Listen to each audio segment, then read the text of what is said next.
Hello friends, मैं विकास एक बार फिर से आपका स्वागत करता हूं आपके YouTube channel daffodil coaching classes में। हमारा टॉपिक चल रहा था नेटवर्किंग।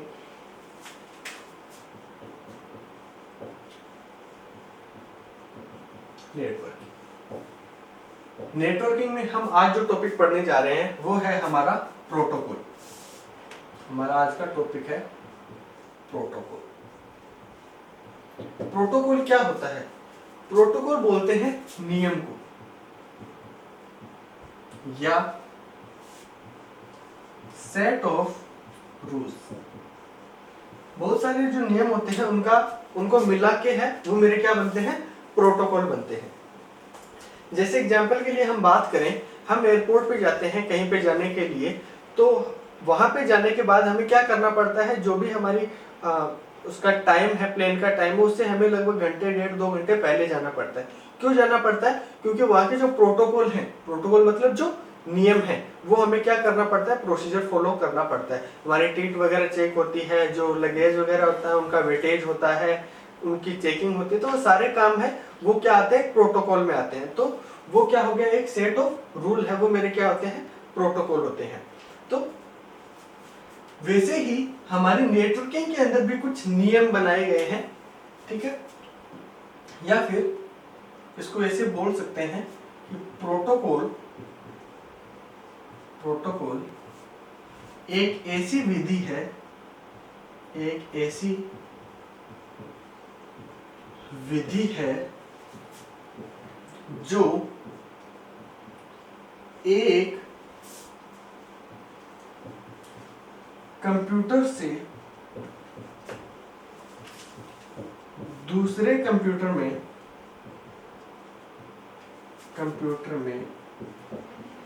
डेटा भेजने के लिए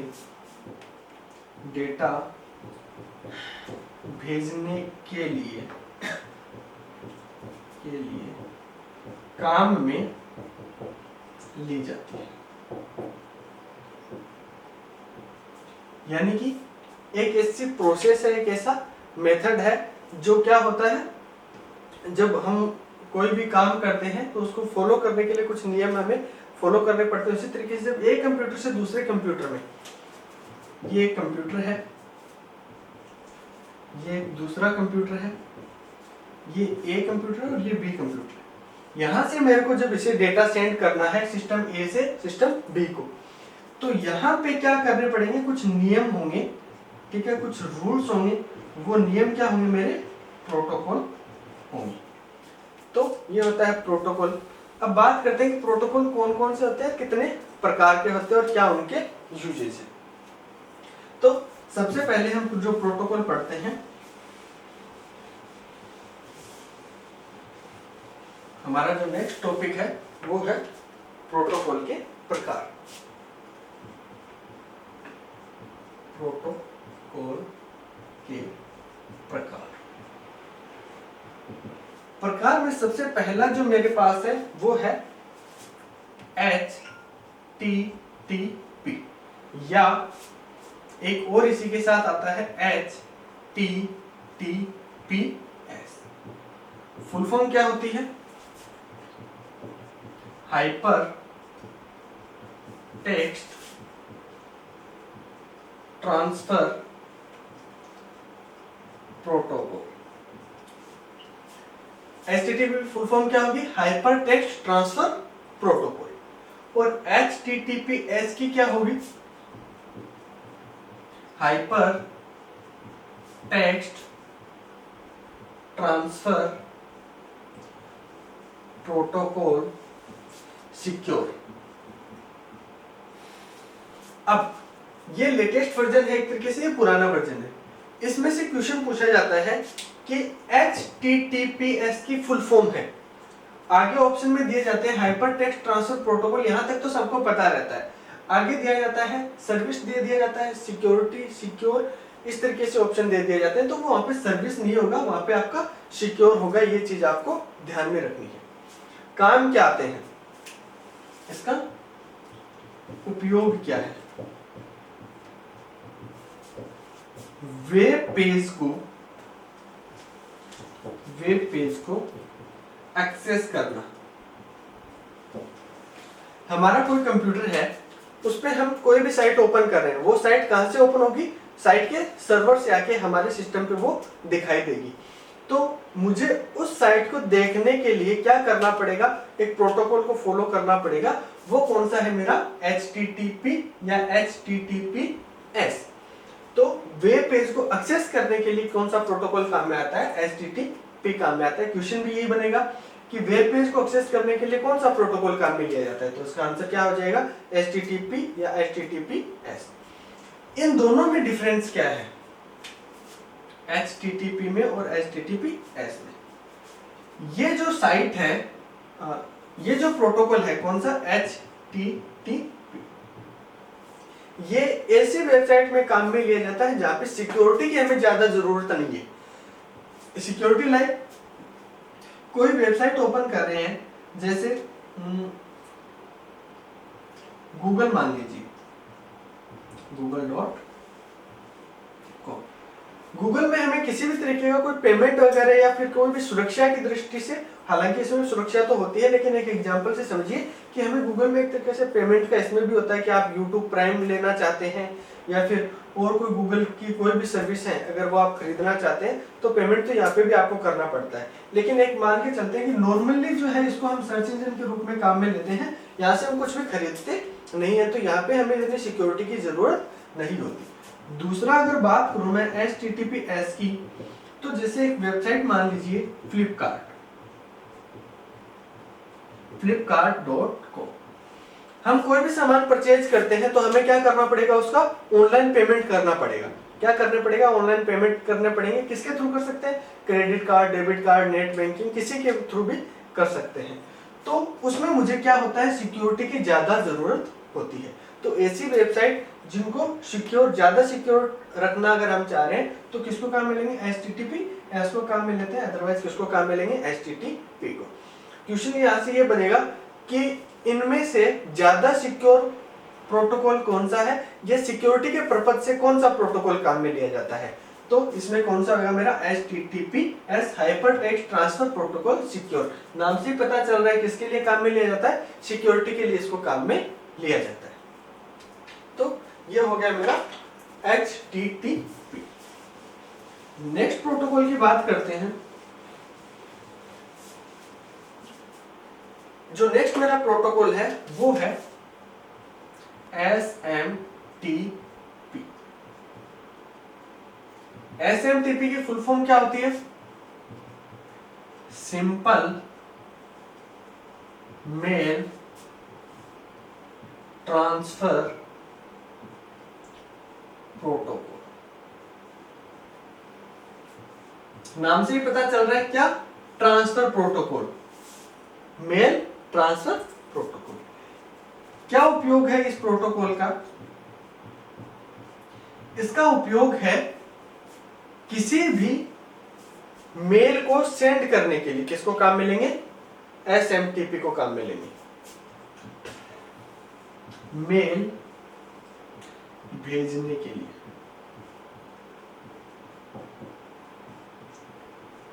मेल भेजने के लिए हम क्या करते हैं, एक मेरा, ये मेरा मेल सर्वर है, दूसरा एक और मेल सर्वर है, ये सेंडर का है, ये मेरा यूजर है, लाइक यहाँ पे भी एक यूजर है, ठीक है। तो अब क्या करना है मुझे, यहाँ पे इस यूजर ने कोई इसको मेल भेजा है तो किसके पास आएगा, मेल सर्वर के पास आएगा, मेल सर्वर से उस यूजर के मेल सर्वर पे जाएगा जिसको भेजा जा रहा है, और उस मेल सर्वर से उस यूजर के पास जाएगा। तो यहाँ पे जो ट्रांसफर प्रोटोकॉल फॉलो होंगे वो कौन से होंगे, SMTP और यहाँ पे मेरा SMTP, simple mail transfer protocol. यानी कि यूजर से मेल सर्वर तक, या मेल सर्वर से मेल सर्वर तक, या मेल सर्वर से यूजर तक, अगर हमें कोई भी मेल भेजना है तो उसके लिए कौन सा प्रोटोकॉल हमें काम में लेना पड़ेगा, उसके लिए काम में लेना पड़ेगा SMTP, simple mail transfer protocol. ये आपको ध्यान में रखना है। यहाँ से दो क्वेश्चन बन सकते हैं कि SMTP की फुल फॉर्म क्या है, तो सिंपल मेल ट्रांसफर प्रोटोकॉल इसकी फुल फॉर्म है, और दूसरा कि मेल ट्रांसफर करने के लिए कौन सा प्रोटोकॉल काम में लिया जाता है, या फिर एसएमटीपी जो है वो किस पर्पज के लिए काम में आता है, तो क्या हो जाएगा, मेल भेजने के लिए इसको काम में लेते हैं। एसएमटीपी हमने पता किया कि किसके लिए काम में आता है, मेल भेजने के लिए। तो एक ऐसा कोई प्रोटोकॉल चाहिए जो क्या करेगा, मेल को रिसीव करेगा, मेल को रिसीव करेगा। तो वो होता है मेरा पोप। कई जगह पोप भी होता है, कई जगह पोप 3 भी आपको मिल सकता है। क्या होता है, post office protocol. Post office protocol, post office से हम क्या करते हैं, डाक भेजते हैं, डाक भेजते हैं और एक उसके ऊपर स्टाम्प लगाते हैं जिसकी वजह से वो सामने वाले व्यक्ति के पास, उसके पास पहुंचती है। तो उसी तरीके से जो रिसीव करने वाला है, हम कोई चीज भेज रहे हैं तो हम कौन सा प्रोटोकॉल फॉलो करेंगे, एसएमटीपी फॉलो करेंगे। लेकिन कोई बंदा अगर मेल रिसीव कर रहा है, ये है, ठीक है, एक तरीके से इसको ऐसे देखते हैं, ये मेरा यूजर है, ये मेरा मेल सर्वर है, ये दूसरा यूजर है, एक और कोई दूसरा कंप्यूटर है, और यहां पे मेरा ये भी क्या है, मेल सर्वर है, मेल सर्वर। यहां से जब ये भेज रहा है तो हम एसएमटीपी काम में लेंगे, या फिर रिसीव कर रहा है तो इस तरीके से पो, यहां से भेज रहा है तो एसएमटीपी, रिसीव कर रहा है तो पो, और यहां पे मेरा क्या हो जाएगा, एसएमटी। तो किसी भी मेल को प्राप्त करने के लिए कौन सा प्रोटोकॉल काम में लिया जाता है, मेरा पोप प्रोटोकॉल को काम में लिया जाता है। यहाँ से ये भेजेगा तो एसएमटीपी फॉलो होगा, फिर यहाँ से mail server to mail server वापस से मेरा simple mail transfer protocol follow किया जाएगा, और फिर वापस से जब ये प्राप्त करेगा, रिसीव करेगा, तो कौन सा प्रोटोकॉल फॉलो करेगा, पोस्ट ऑफिस प्रोटोकॉल है, इसको फॉलो करना पड़ेगा। तो ये हो गया मेरा पोस्ट ऑफिस प्रोटोकॉल या पोप प्रोटोकॉल। अब चलते हैं नेक्स्ट पॉइंट की तरफ। ये तो हो गया, हमने मेल वगैरह की बात कर ली।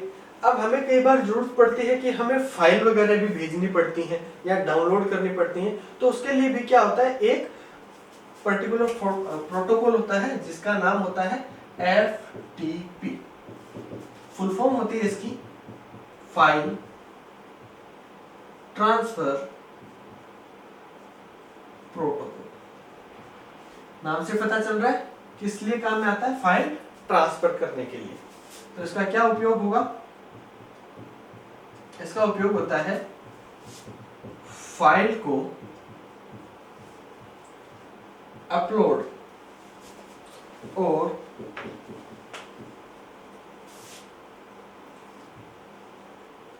डाउनलोड करने के लिए,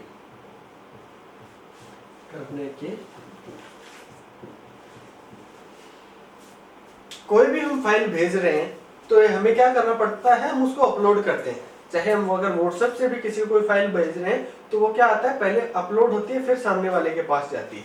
हम डाउनलोड करते हैं तो सामने वाले ने अपलोड की है, फिर वहां से हम क्या करते हैं, उसको डाउनलोड करते हैं। तो ये फैसिलिटी हमें उपलब्ध हो, ऐसा काम हम कर सके, उसके लिए कौन से प्रोटोकॉल हमें फॉलो करने पड़ेंगे, फाइल ट्रांसफर प्रोटोकॉल है, उसको हमें फॉलो करना पड़ेगा। आपने कई बार देखा होगा कि कई कॉलेज के कैंपस हो सकते हैं या कोई साइबर कैफे हो सकता है, वहाँ पे कंप्यूटर सिस्टम लगे होते हैं, इंटरनेट भी उसमें रहता है, लेकिन हम कुछ भी डाउनलोड नहीं कर पाते हैं। क्यों नहीं कर पाते, क्योंकि उसका FTP फाइल ट्रांसफर प्रोटोकॉल है, वो क्या रहता है, डिसेबल रहता है। अगर वो डिसेबल है तो मेरी कोई भी फाइल ना अपलोड होगी ना डाउनलोड होगी।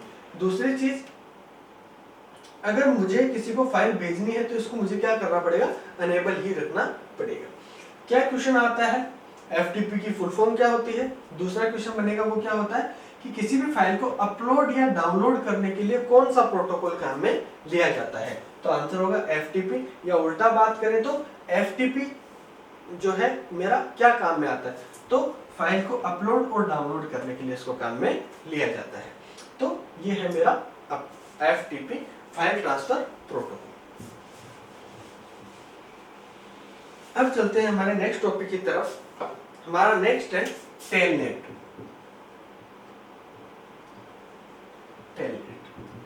टेलनेट क्या होता है,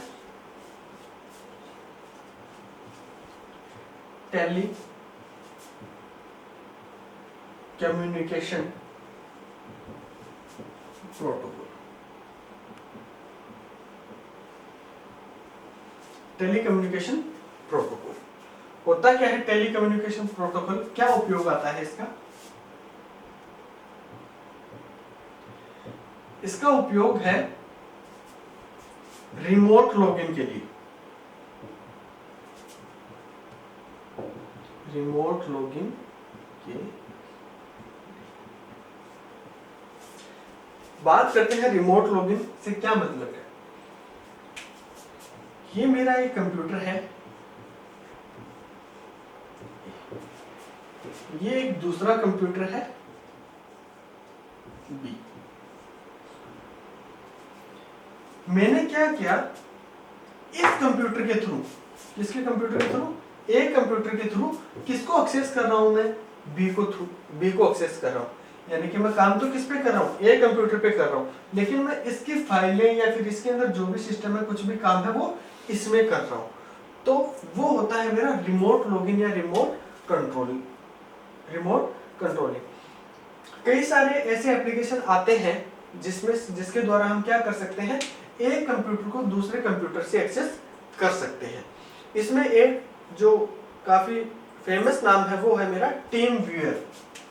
रिमोट कंट्रोल एप्लीकेशन का एक एग्जांपल आपको बता देता हूं, टीम व्यूअर। इसके थ्रू क्या करते हैं, एक कंप्यूटर से दूसरे कंप्यूटर को हम एक्सेस कर सकते हैं। ये जो ऐप आते हैं, रिमोट लॉगिन ऐप आते हैं, ये एक तरीके से काफी हार्मफुल होते हैं। हार्मफुल हमारी सिक्योरिटी को कम कर देते हैं। अगर कोई एक बंदा है वो दूसरे कंप्यूटर को अगर एक्सेस कर पा रहा है, आपके रिमोट जो लॉगिन उसने कर लिया उसके बाद उसको एक्सेस कर पा रहा है, तो उसका कोई भी डेटा है वो चोरी उसमें कर सकता है। इसी के लिए एक थोड़े दिन पहले एक ऐप आया था एनीडेस्क में ये बताया गया था, ये भी एक टीम व्यूअर के जैसे रिमोट कंट्रोलिंग ऐप था, और इसको थोड़े टाइम बाद प्ले स्टोर ने क्या किया था, प्ले स्टोर से हटा दिया था गूगल ने। क्यों? क्योंकि ये क्या कर रहा था, जो रिमोट कंट्रोल ऐप के थ्रू जैसे हम उसमें लॉगिन करते हैं तो वहां से यूजर की पर्सनल जो इन्फॉर्मेशन थी उसको वो क्या कर रहा था, चुरा रहा था, पेमेंट वगैरह से रिलेटेड जो भी इन्फॉर्मेशन थी, तो इसको हटा दिया। तो रिमोट लॉगिन है वो एक तरीके से सेफ नहीं है। अगर हमारे कंप्यूटर में अगर काफी कॉन्फिडेंशियल डेटा है तो हमें उसकी जानकारी है वो किसी के साथ शेयर नहीं करनी चाहिए।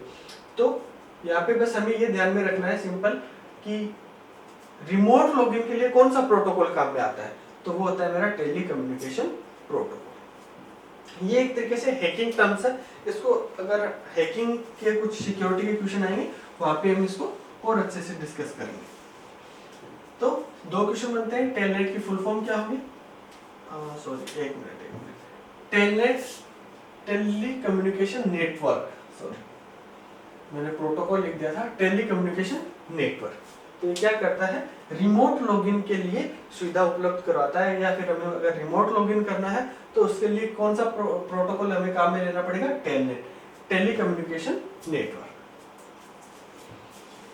इसके बाद चलते हैं हमारे नेक्स्ट टॉपिक की तरफ। हमारा जो नेक्स्ट टॉपिक है वो है डीएनएस। डीएनएस की फुल फॉर्म होती है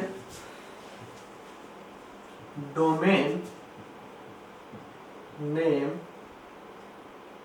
सिस्टम।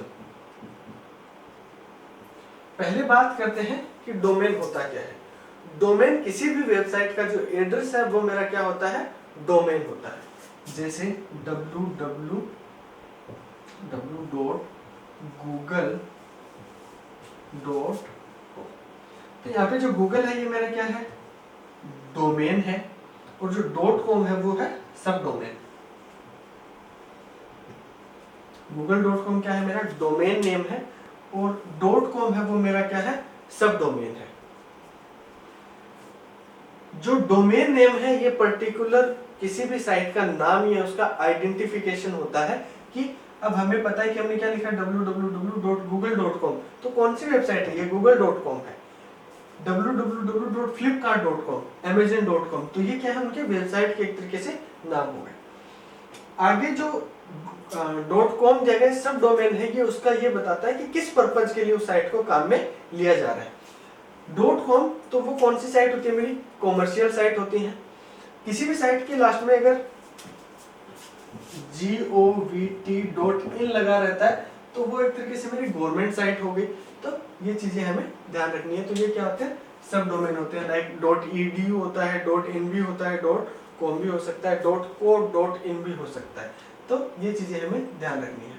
तो ये तो हो गया हमारा डोमेन के बारे में कि डोमेन क्या होता है, सब डोमेन क्या होता है। अब बात करते हैं कि तो डोमेन नेम सिस्टम, इस प्रोटोकॉल का क्या यूज है, ये क्या काम आता है। मान लीजिए ये कोई नेटवर्क है, ठीक है। जैसे नेटवर्क मान लीजिए जियो का एक नेटवर्क है, और ये एक और दूसरा नेटवर्क है जो किसका है, गूगल का है। इस नेटवर्क में ये एक मेरा सिस्टम है, और इस सिस्टम में मैंने ये क्या कर रखा है, ब्राउजर ओपन कर रखा है। क्या ओपन किया है, ब्राउजर। यहां से मैंने क्या किया है, कोई एक रिक्वेस्ट सेंड की है। रिक्वेस्ट सेंड की है तो रिक्वेस्ट पहले किसके पास जाएगी, इस नेटवर्क से, और इस नेटवर्क से दूसरे नेटवर्क पे यहाँ पे कनेक्ट होने के लिए मेरा आईपी, इंटरनेट प्रोटोकॉल, आगे इसको डिटेल में पढ़ेंगे हम आईपी क्या होता है। तो इसके लिए कौन सा प्रोटोकॉल मेरा काम में होता है, ये एक एड्रेस होते हैं 3 तरीके के, हम नेक्स्ट क्लास में डिस्कस करेंगे। तो यहां से ये किसके पास जाएगा, इस नेटवर्क में एंटर करेगा। नेटवर्क में जाने के बाद उस पर्टिकुलर सिस्टम में जाएगा, और उस सिस्टम में जाने के बाद किस पे जाएगा, सर्विस पे। ये क्या है, मेरी सर्विस पे जाएगा। अब प्रॉब्लम ये है कि सर्वर को जो हमने डोमेन की रिक्वेस्ट भेजी है, गूगल मैंने रिक्वेस्ट भेजी किसको, उसके नेटवर्क को, तो क्या होगा, गूगल को ये नहीं जानता, ये क्या है, सबके ऐसे नाम स्टोर नहीं करता, ये उसको सिर्फ आईपी एड्रेस के थ्रू जानता है।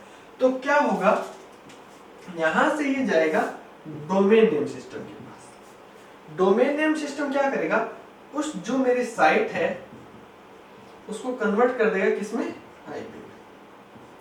तो ये काम किसने किया, साइट को आईपी में कन्वर्ट करने का काम किसने किया, डोमेन नेम सिस्टम ने। तो यहाँ पे हम बोल सकते हैं कि साइट तथा आईपी के बीच लिंकअप करने के ये क्या हो गया मेरा इसका उपयोग। तो डीएनएस का क्या उपयोग हुआ कि जो मेरी वेबसाइट है उसको किस में कन्वर्ट कर देगा, वो आईपी एड्रेस में कन्वर्ट कर देगा, और फिर उस आईपी एड्रेस के थ्रू, आईपी के थ्रू हम क्या कर सकते हैं, उस सर्विस को या उस नेटवर्क को हम क्या कर सकते हैं, एक्सेस कर सकते हैं। तो ये होता है मेरा डोमेन नेम सिस्टम। यहाँ से क्या क्वेश्चन बन सकता है कि डोमेन नेम सिस्टम का क्या यूज है, तो साइट और आईपी के बीच में लिंकअप करवाने का काम कौन करता है, डोमेन नेम सिस्टम करता है। दूसरा, डोमेन नेम डीएनएस की फुल फॉर्म क्या होती है। तो ये 2 क्वेश्चन यहाँ से बनते हैं। तो ये हो गया हमारा डोमेन नेम सिस्टम। अब चलते हैं नेक्स्ट जो प्रोटोकॉल है हमारा, वो है ARP।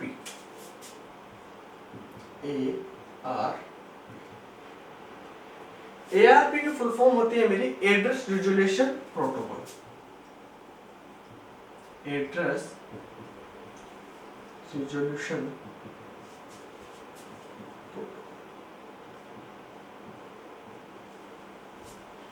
क्या होता है एड्रेस रिजोल्यूशन प्रोटोकॉल। यहां पे मेरे पास 2 एड्रेस होते हैं, एक होता है आईपी एड्रेस और एक होता है मेरा मेक एड्रेस। एड्रेस की क्लास में दोनों को पढ़ेंगे। एक होता है आईपी एड्रेस, दूसरा होता है मेरा मेक एड्रेस। आईपी एड्रेस होता है वो लॉजिकल होता है, और मेक एड्रेस क्या होता है मेरा, फिजिकल होता है। फिजिकल यानी कि भौतिक होता है, ये लॉजिकल होता है, कैलकुलेशन होती है। ये परमानेंट रहता है, स्थायी रहता है। मेरी एक डिवाइस है, कंप्यूटर है, मोबाइल है आपकी, उसमें क्या रहेगा, उसका जो मेक एड्रेस है वो आपका फिक्स रहेगा, हमेशा वही रहेगा, वो उसको चेंज नहीं कर सकते। आईपी एड्रेस है, आज जैसे मैं यहाँ पे हूँ तो मेरा आईपी एड्रेस दूसरा है, अगर मैं दिल्ली में चला जाऊं तो वहां पे मेरा आईपी एड्रेस दूसरा हो जाएगा, तमिलनाडु में चला जाता हूं वहां पे मेरा आईपी एड्रेस है वो दूसरा हो जाता है। तो आईपी एड्रेस है वो मेरा बदलता रहता है, जबकि मैक एड्रेस क्या रहता है, मेरा हमेशा फिक्स रहता है, परमानेंट रहता है। तो मैक एड्रेस और आईपी एड्रेस के बीच लिंकअप करवाने का काम कौन करता है, ARP। तो इसका उपयोग क्या हुआ, इसका उपयोग हो गया आईपी तथा मैक के मध्य लिंकअप करने, लिंकअप करने के लिए कौन काम करेगा, ARP, यानी कि एक लॉजिकल एड्रेस है और एक फिजिकल एड्रेस है, उन दोनों को मिलाने का काम कौन करता है, मेरा ARP करता है। तो यहाँ पे 2-3 क्वेश्चन छोटे छोटे बन चुके हैं कि आईपी किस तरीके का एड्रेस है, तो एक लॉजिकल एड्रेस है। मैक एड्रेस कैसा है, मेरा फिजिकल एड्रेस होता है। आईपी और मैक के बीच में लिंकअप करवाने का काम कौन करता है, ARP। या फिर ARP का क्या यूज है, आईपी और मैक एड्रेस के बीच लिंकअप करवाने का काम कौन करता है, ARP। एक इसकी फुल फॉर्म है, ये भी काफी इंपॉर्टेंट है, एड्रेस रिजोल्यूशन प्रोटोकॉल। ये भी आपको क्या करनी है, ध्यान में रखनी है। अब चलते हैं हमारा नेक्स्ट जो प्रोटोकॉल है उसकी तरफ। हमारा जो नेक्स्ट प्रोटोकॉल है वो है DHCP।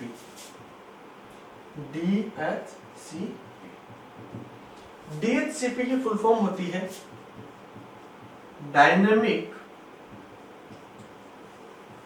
होस्ट कॉन्फ़िगरेशन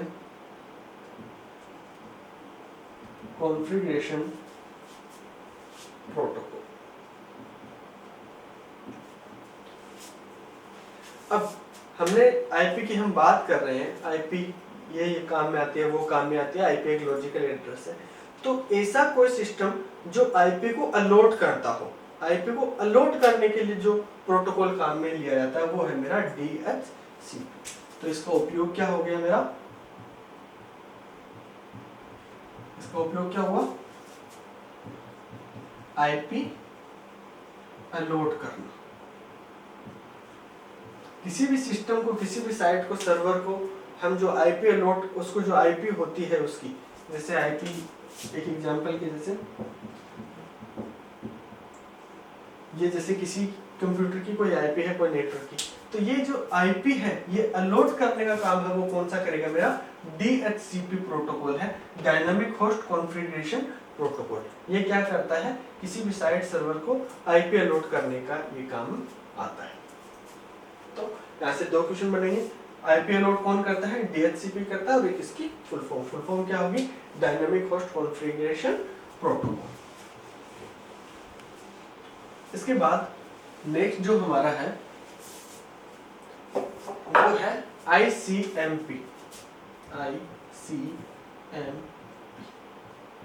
ICMP क्या होता है, इंटरनेट कंट्रोल मैसेज प्रोटोकॉल।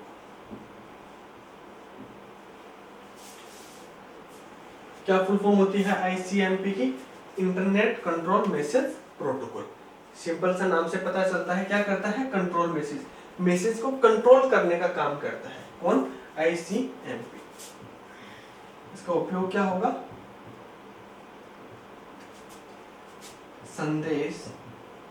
संदेश मेल हो सकता है कोई भी, या मैसेज हो सकता है, संदेश को नियंत्रित करना।